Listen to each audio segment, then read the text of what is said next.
బామ్మ, వాళ్ళు ఏం చేస్తున్నారు? కార్తీక పౌర్ణమి రోజు సూర్యాస్తమయం అవగానే ఆ మహాశక్తి స్వరూపుడు పరమేశ్వరుడికి నివేదిస్తూ అరటి దొప్పల్లో దీపాల్ని కోనేట్లో వదిలితే తమ భర్తలు ఆయురారోగ్యాలతో వర్ధిల్లుతారని నమ్మకం. అవునా? అలానే ఈరోజు శివుడితో పాటు లక్ష్మీనారాయణులకు కూడా చాలా విశిష్టమైన రోజురా. దీపాన్ని లక్ష్మీదేవిలా కొలుస్తారు కాబట్టి భర్తల ఐశ్వర్యాభివృద్ధి కూడా అలా దీపాల్ని వదిలిపెడుతూ ఉంటారు.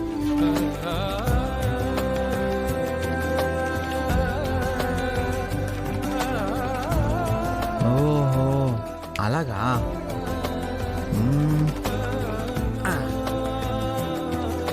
కనయ్య, అయ్యో బాలగారు, ఏం కనయ్య, చేస్తున్నారు? ఏం చేస్తున్నావు? ఏం నాన్నా, ఏం చేస్తున్నావు? నా భార్య కోసం నేను ఈ దీపాల్ని కోనేట్లో వదలడం కోసం నేను ప్రిపేర్ అవుతున్నా.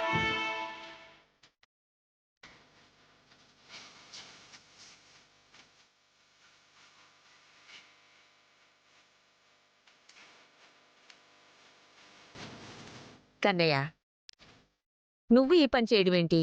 ఏ, నేనెందుకు చేయకూడదు? చేయకూడదు అంతే బాలగారు. ఇటివ్వండి. నేను ఇవ్వను.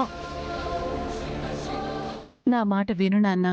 లేదు, నేను నా భార్య కోసం, తన ఆరోగ్యం కోసం, తన అభివృద్ధి కోసం ఈ దీప నివేదన చేస్తా.